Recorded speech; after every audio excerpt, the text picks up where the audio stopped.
These are some things that the world is lying to you about in order to keep you sad and poor. Number one, money doesn't buy happiness. Money absolutely does buy happiness. I've never made more money in my life, and I've also never been happier in my life. Now, it is true that happiness doesn't come from things, but happiness absolutely does come from buying back my time and having like amazing adventures and experiences. Next is that being poor is virtuous. I think a lot of people think that they are like being more virtuous or more of a good person if they stay poor, and that is just not true at all. The amount of people that you can help as someone who has money is so much more than somebody who does not have money. Listen, I know I wish the system was different, but you gotta play the game to win the game to change the game. And if you want to actually create influence, you have to have money. The next lie is that drugs are bad. I actually think it is one of our most primal human curiosities to have altered states of consciousness. I think the curiosity around having altered states of consciousness has been shamed so much that people take it to the extreme, especially with programs like DARE that just educate you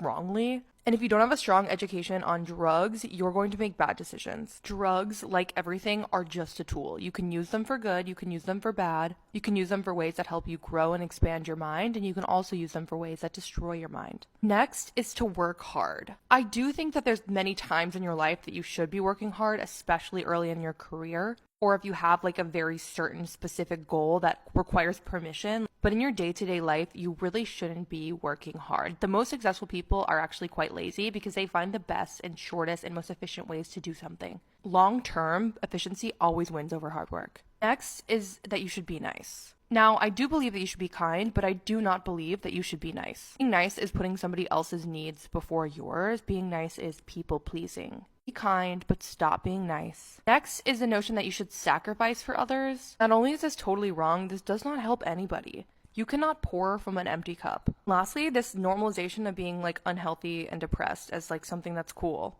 I have been unhealthy and depressed before, but just because something is the majority doesn't mean it's the best thing. Personally, I think there's two reasons for people being unhealthy and depressed. First is that they're just not inspired, they're not following their passion. And two, because we don't have proper tools to like work through stored trauma in our bodies that just manifests physically.